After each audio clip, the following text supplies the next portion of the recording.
সোনারপুর নামে ছোট্ট এক গ্রামে থাকত গোপাল নামে এক গরিব কুমোর।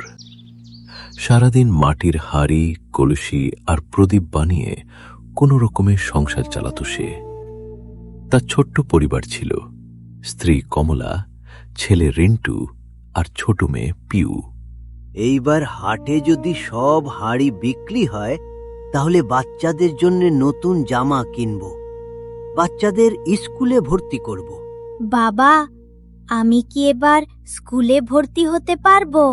ভগবান চাইলে নিশ্চয়ই হবে বাবু। দেখছিস তো তোর বাবা দিনরাত পরিশ্রম করছো। হ্যাঁ বাবা, এবার তোকে স্কুলে পাঠাবই। বাবা, আর আমার জন্য নতুন পুতুল? তোর জন্য রঙিন পুতুল আর কাঁচের চুড়ি আনবো রে। পরদিন ভোরে গোপাল অনেকগুলো মাটির হাঁড়ি গরুর গাড়িতে তুলে হাটের দিকে রওনা দিল। আকাশ তখন পরিষ্কার ছিল, কিন্তু দুপুরের পর হঠাৎ কালো মেঘে আকাশ ঢেকে গেল।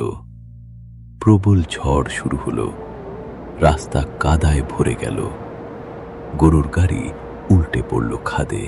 হায় ভগবান, সব হাঁড়ি ভেঙে গেল। গোপাল মাটিতে বসে ভাঙা হাঁড়িগুলোর দিকে তাকিয়ে রইল। ওগুলোই ছিল তার শেষ সম্বল। এখন আমি বাচ্চাদের কি খাওয়াবো? খালি হাতে বাড়ি ফিরতেই কমলা সব বুঝে গেল।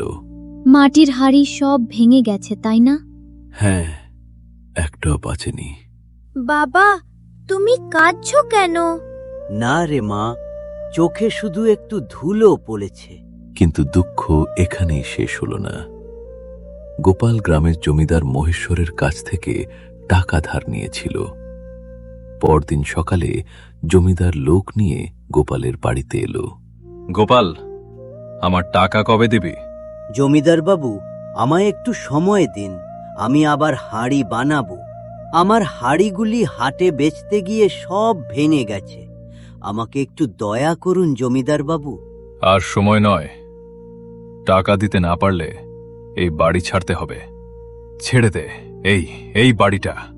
দয়া করুন বাবু, ছোট ছোট এই বাচ্চা নিয়ে আমরা কোথায় যাব? ওসব কান্না আমার সামনে নয়। দূর হ চোখের সামনে থেকে। সেই রাতেই গোপাল পরিবার নিয়ে গ্রাম ছেড়ে বেরিয়ে পড়ল। বাবা, আমরা কোথায় যাচ্ছি?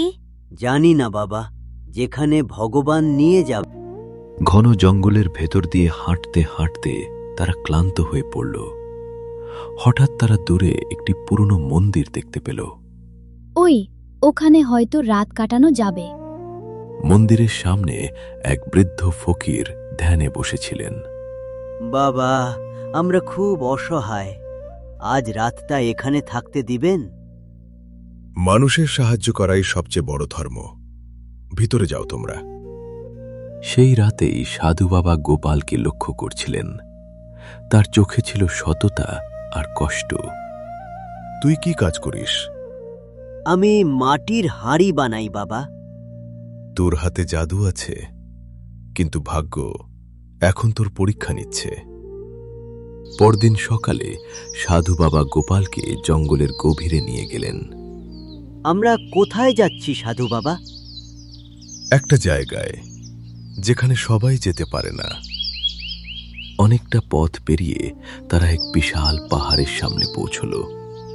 সেখানে একটি লুকানো দরজা ছিল। এটা তো আগে কখনো দেখিনি। কারণ এটা শুধু সৎ মানুষরাই দেখতে পায়। দরজা খুলতেই ভিতর থেকে আলোর রশ্মি বেরিয়ে এলো।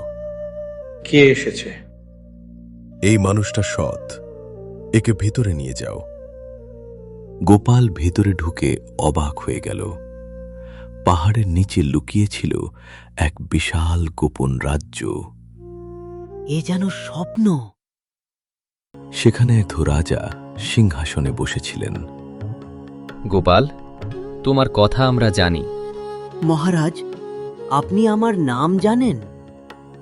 যারা কষ্টের মধ্যেও সৎ থাকে তাদের সব খবর আমরা রাখি। রাজা হাত তুলে ইশারা করলেন। সৈন্যরা সোনার কয়েন ভরা একটি বাক্স নিয়ে এলো। না মহারাজ, আমি এত ধন নিতে পারবো না। এটা দান নয়, এটা তোমার পরিশ্রমের পুরস্কার।